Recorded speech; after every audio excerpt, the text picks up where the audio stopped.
Hi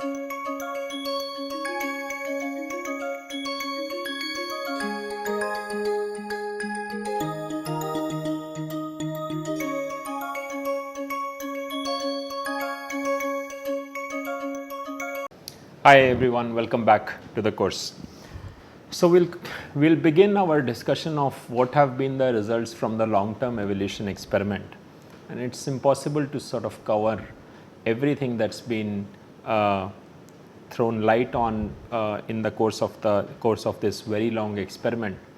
But let's try and discuss a few preliminaries.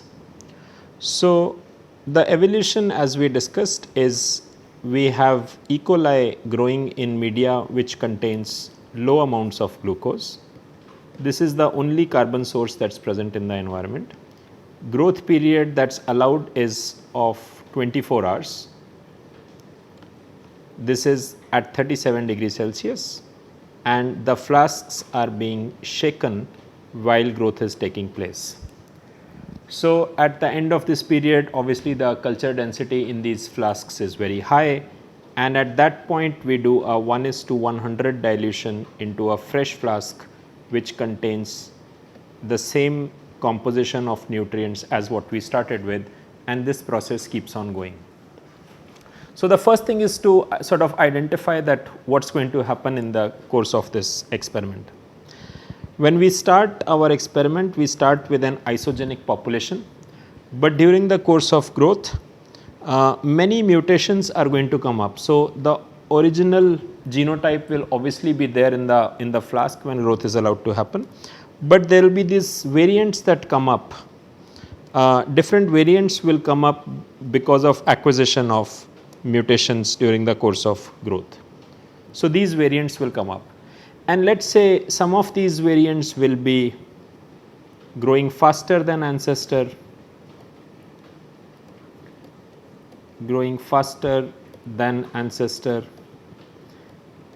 while some of them might be carrying deleterious mutations which are growing slower than ancestor. So selection that acts on the variation that has been generated in this flask, and selection rejects these variants. So these variants are rejected by natural selection, whereas these variants will be favored by natural selection. But this is the manifestation of the phenomena that we studied a few videos ago of clonal interference.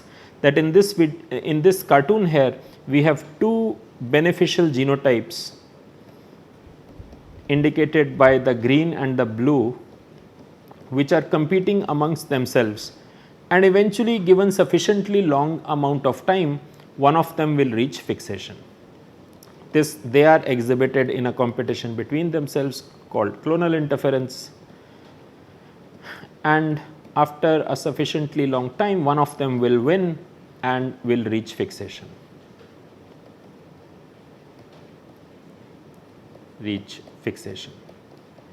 So if we were to quantify fitness in terms of, so through the course of this experiments, this 80,000 odd generations, the proxy of fitness is estimated by the growth rate that these populations exhibit, growth rate in the culture media.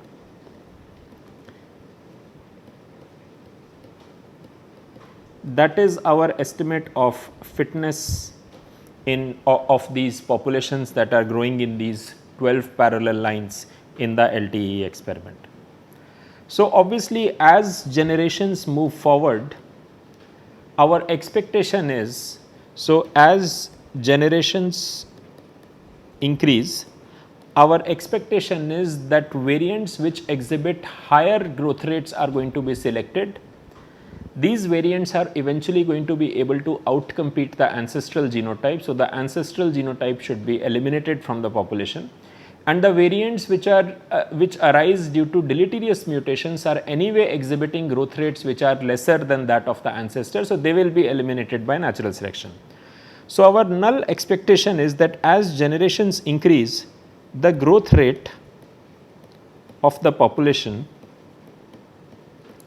growth rate is my proxy for fitness in this experiment, growth rate also increases as number of generations increases. But then here is a question that we should ask at this point, that suppose I am doing an evolution experiment via serial dilution, and this is going to go for some length of time, let us say a few tens of thousands of generations. So, let us say this is on the x axis is time, and this time is measured in number of generations that have been processed, and on y axis is fitness of the population at any given flask. So, as we are processing these flasks, we start with the ancestor. So, the ancestor, when it reaches its carrying capacity at the end of 24 hours of growth, has a population. So, the mean fitness of that flask is the fitness of the population. And similarly, as we move forward to the second flask and third flask and so on and so forth, we allow for growth for 24 hours, and at the end of 24 hours we measure the combined fitness of the population, and that is what is being plotted on the y axis. So, this is the flask, this is delta T amount of growth. I calculate, this is flask number 1, and this has some mean fitness.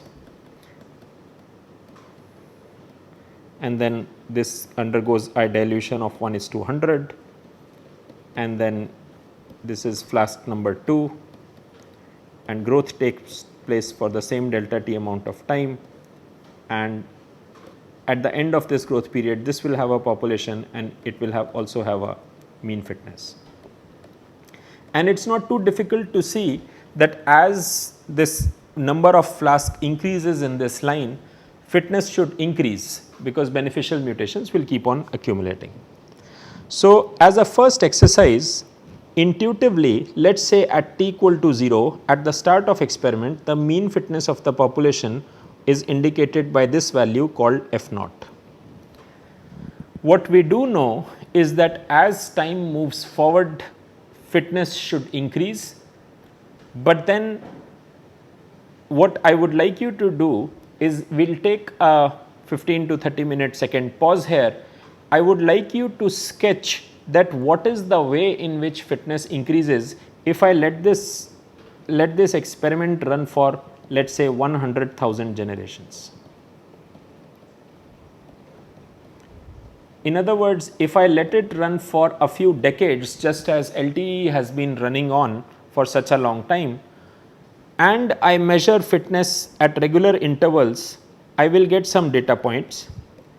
If I connect those data points, what sort of trend am I expecting as this experiment is allowed to run for this 100,000 generations? We will take a 15-second break, and I want you to sketch this on a piece of paper, whatever you think is consistent with your intuition of this process that is taking place. So, let us take a 15-20 second break now.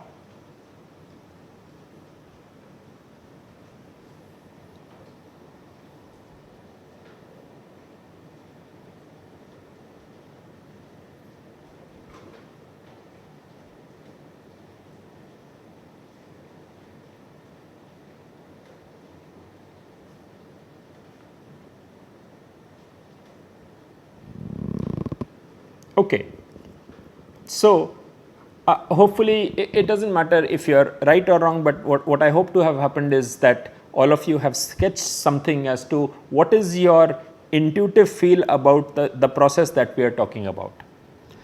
And what actually materializes in evolution experiments is that rate of increase of fitness is almost linear to begin with, but then after some time this rate begins to slow down, and eventually it keeps getting slower and slower, and this is what the fitness trajectories of most evolution experiment looks like when we perform experiments of the kind that we see below.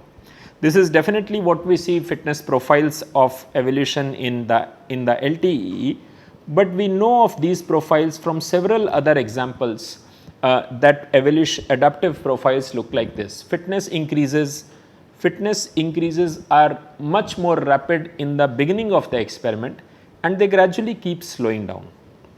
So what are the lessons that we know from these experiments? This is not just from LTE but countless other experiments, that if we were to plot time,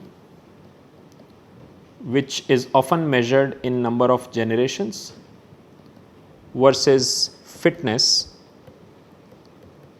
this trajectory has a certain characteristic profile from across different evolution experiments, and this profile is something like this, that in the initial phase it has a linear increase with time,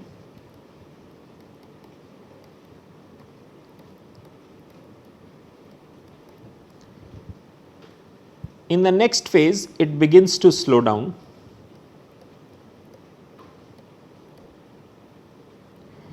and this slowing down process continues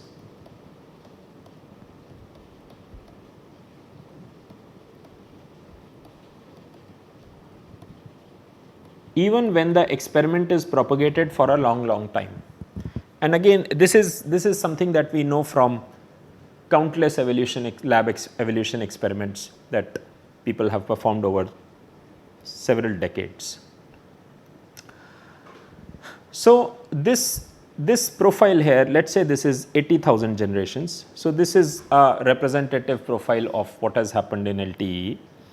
But remember that there wasn't just one line, there were 12 different independent lines. So at the start of the experiment, we didn't have just one flask which is being propagated forward in time. That's one line. We have 12 exact replicas of the same experiment which are being propagated. So what we have plotted here is maybe data for just line number 1, that it looks like this. Let's say this is line number 1. So the first question we ask is that what is the degree of parallelism that we observe when these 12 lines, which are subjected to the identical selection pressure, whose starting point in terms of the genotype of the organism that they were seeded with was exactly the same. So the initial condition is same, selection pressure that's applied to them is the same, and every experimental procedure that is subjected that these populations are subjected to is identical. Despite that, do we see divergences between these 12 different lines, or are the responses of these populations identical to each other? So we'll note some characteristic properties. So this is the first one.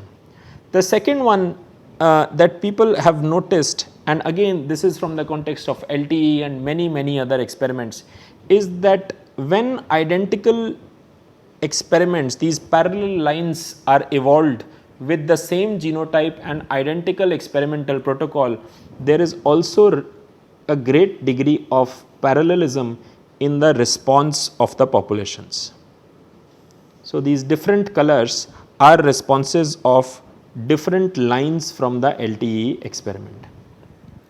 So while there are small differences between these different lines, but those are quantitative differences of very small magnitude, but the overall trajectory and the response of all 12 lines moves as a bundle in a manner which is very similar to each other. So these are independent lines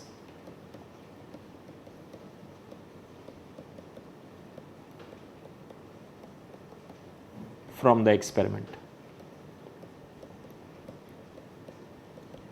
While this type of analysis doesn't tell us the nature of mutations that is occurring, so we don't know the changes that are taking place at the genotype level, but when we are testing the phenotype of these populations, that is the growth rate, at least phenotypically the adaptive responses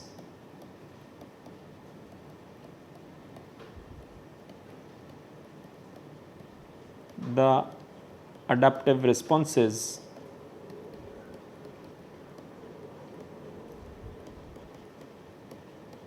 are highly parallel.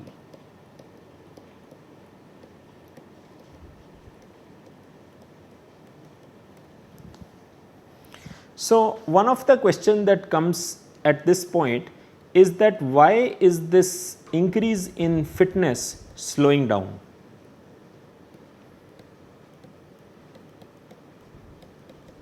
Why is the rate of increase in fitness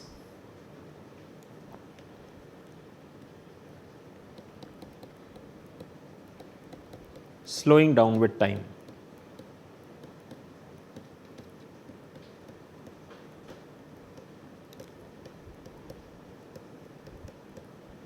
So, to understand this, let us think of this process in the following fashion.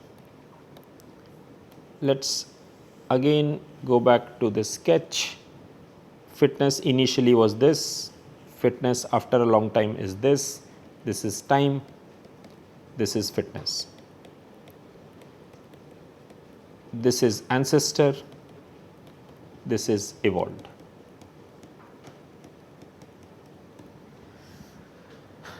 What we will do is try and ask what is the DFE associated with the ancestor. So, DFE, remember, tells us of what are the available mutations to this ancestor. If in the ancestor this is fitness effect of a mutation,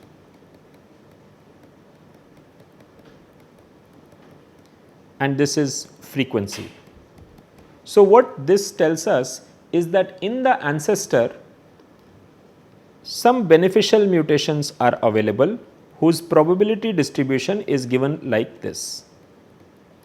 This is the probability distribution of ancestor. Of beneficial mutations in ancestor. But what has happened as this ancestor transitioned through several thousand generations and acquired beneficial mutations is that the availability of beneficial mutations has shrunk for the evolved strain. So, if I do this, if I plot the same data for the evolved strain, the availability will look something like this.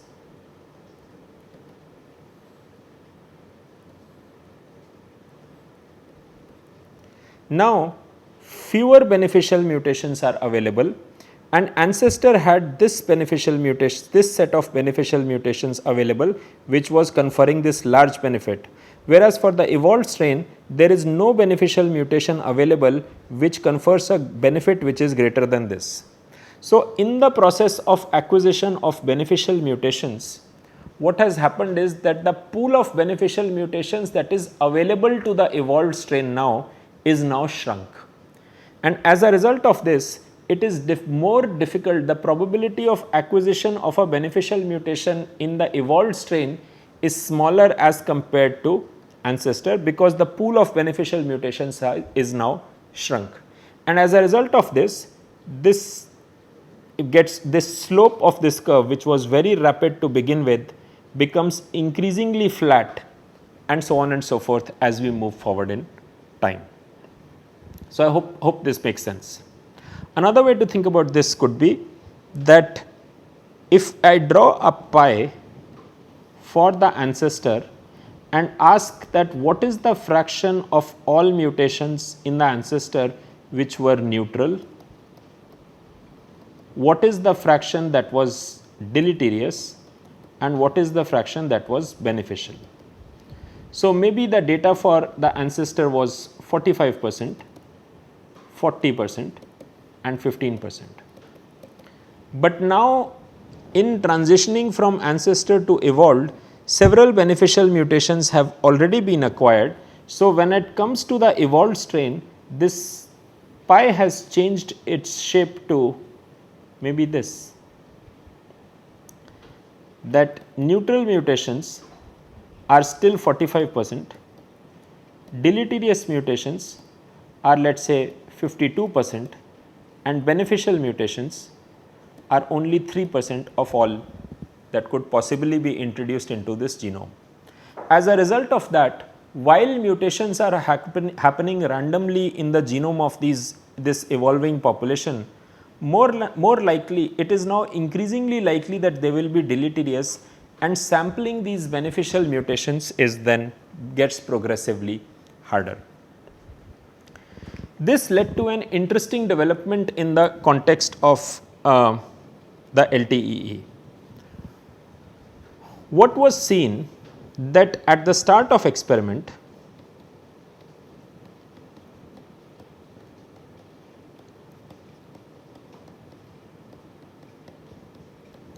the ancestral individuals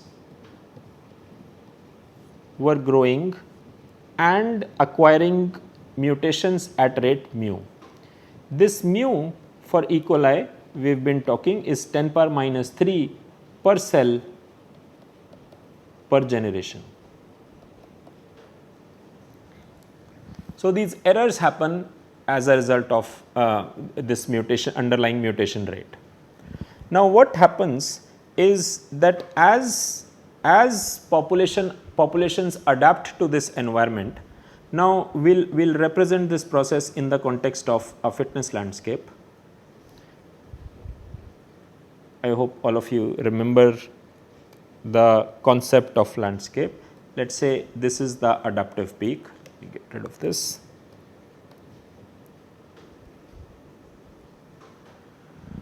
So, let us say that population is starting from some point on this landscape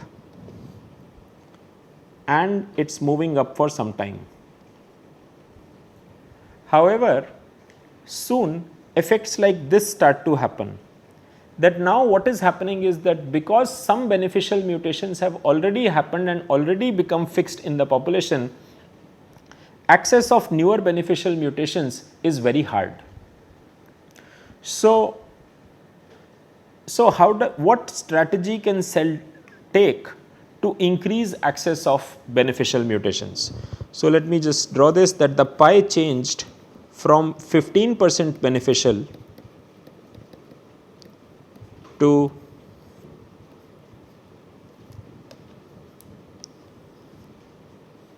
3% beneficial. So, as a result of this scarcity of availability of beneficial mutations, the adaptive process is going to slow down. And this error rate, if you think, is quite small, because this only means that one error in 1,000 divisions.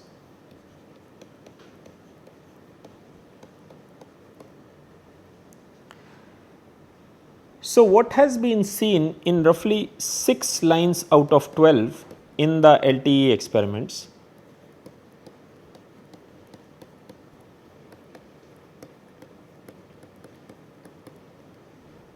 is that the mutation rate in these 6 populations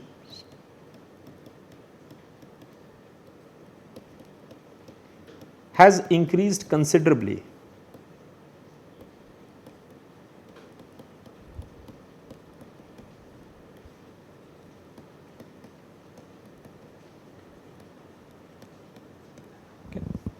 And how will this help?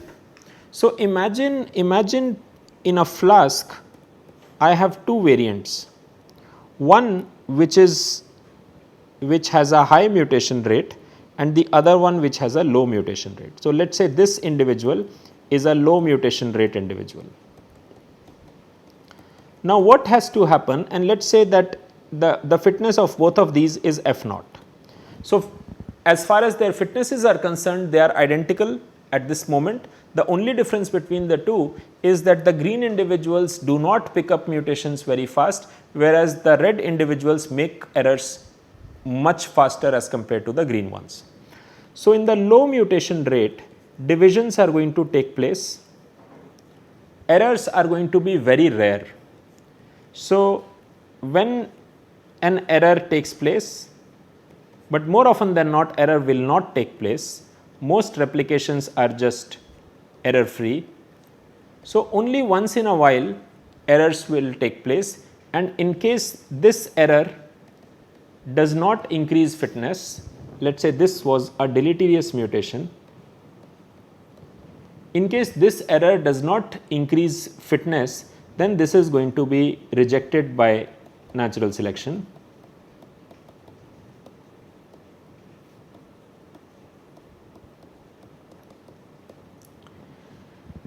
And as a result, the search for a beneficial mutation continues where errors are happening at a very, very small rate. On the other hand, if this population in the red population, errors are happening at a much higher rate.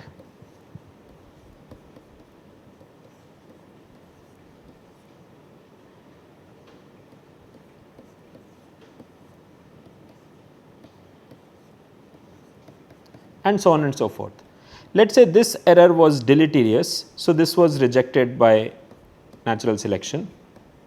So, this does not matter, but because error and hence the search for a beneficial mutant continues, but because errors are happening much more frequently, because this population has a much higher mutation rate as compared to this population, because of that the sampling of different mutations that is being done by the red population is much higher as compared to how the green population is able to sample mutations.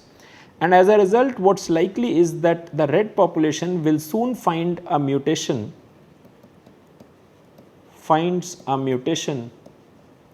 that increases growth rate.